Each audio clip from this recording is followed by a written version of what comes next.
Introducing Bautista Danway, Bisa Joel, Napagal Naimun, Perdido Matthew, and Signo Julian. Hello and welcome to our presentation. So this is Discad. This is our team members. So this is our group logo. So our group logo represents TH, which is the abbreviation of our game named Discad, and the number of our group, which is 7. So the one you seeing on the left is we created it using Photoshop, and the DH7 logo on the right, we created it using the Arduino custom character creator.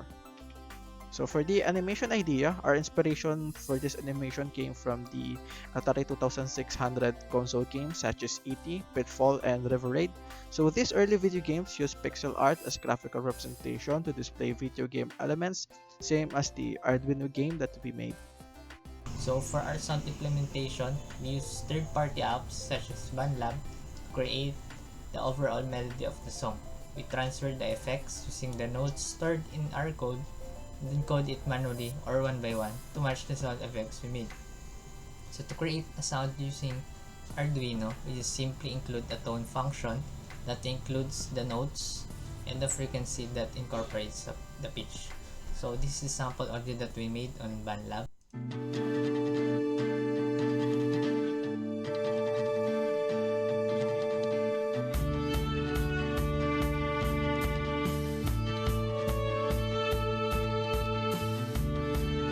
And this is the converted 8-bit audio in Arduino.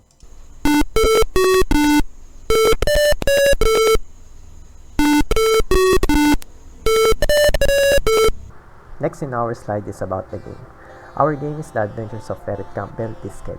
It is set on the post-apocalyptic Earth in the year 22XX. Most people from Earth have migrated to Mars to settle there. And this is our first character, Ferret Campbell.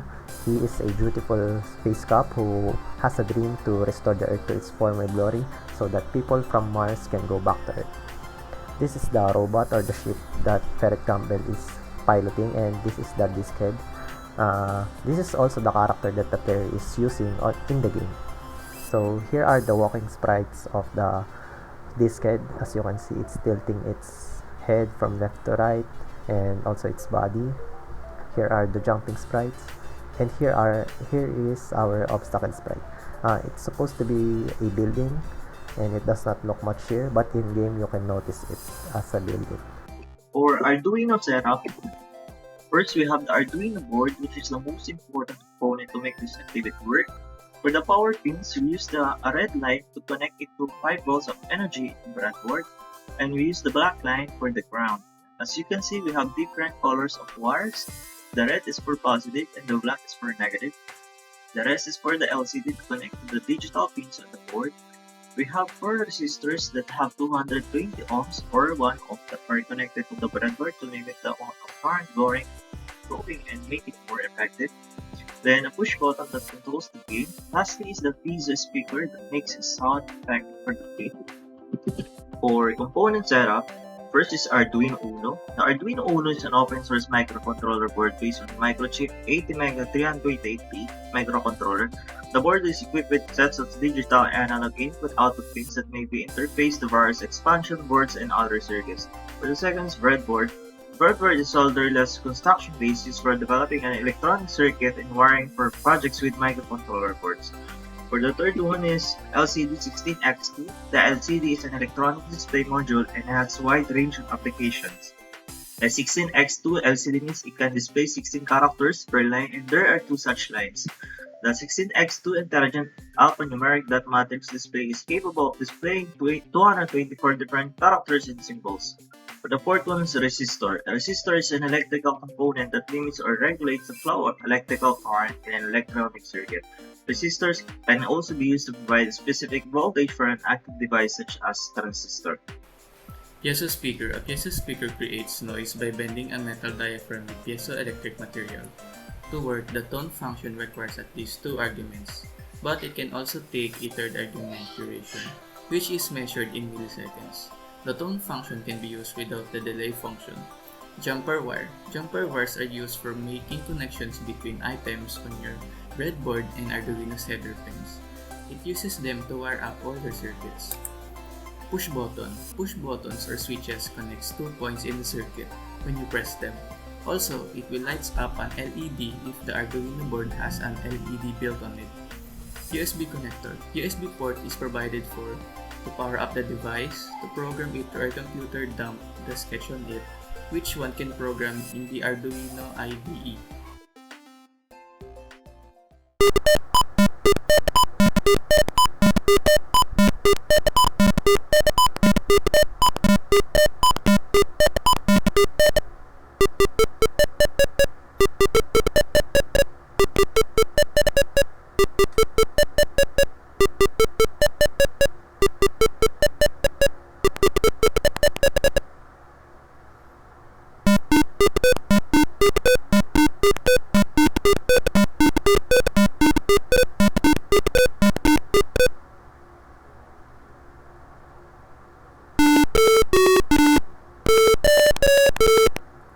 So you've seen our logo animation. This is our start screen, and the things that I have said earlier on the PowerPoint will be shown here: the walking animation, the obstacles, the jumping animation, and we have also incorporated our own music to the jumping animation. And after I press this, I will now start the game.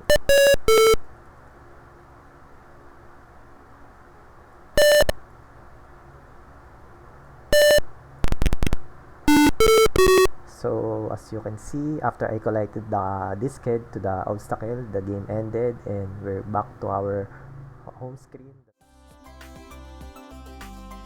So now I will explain the custom codes that we have added in our Arduino project. So we can see here some looping. So we have a total of 3 loops here, and every time it loops we are playing some tones. So this is placed on the void setup. So void setup will always run once every time we run a simulation. Okay, now at the void loop, we can see here the main menu music. We have 2 stanzas. So this will always play continuously at the main menu until the user has pressed start.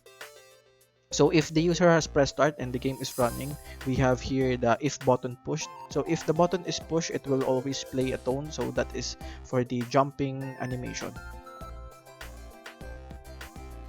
So my reflection for this project is on understanding how crucial teamwork is in creating a project such as this. For example, I'm not very good at making beats for music and pixel art for game sprites. However, my teammates can do both and excel at it. So this scenario shows how necessary communication is in teamwork to have the best possible output.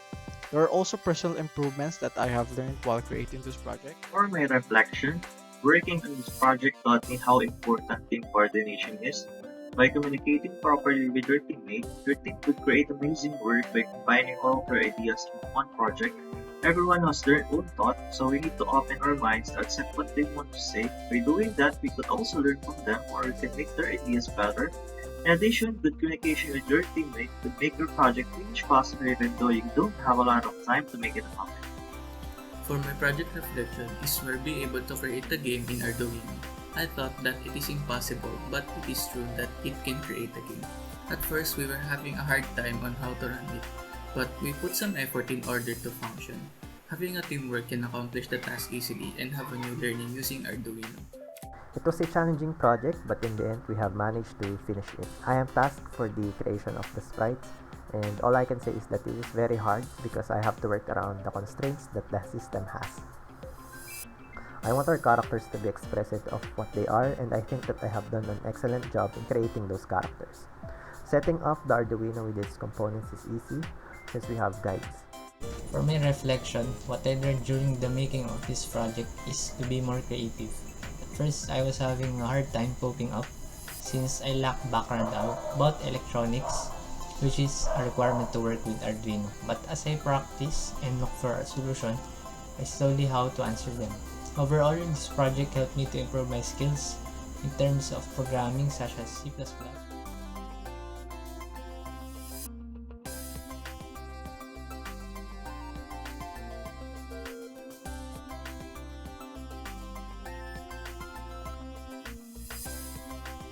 As always, thank you for watching.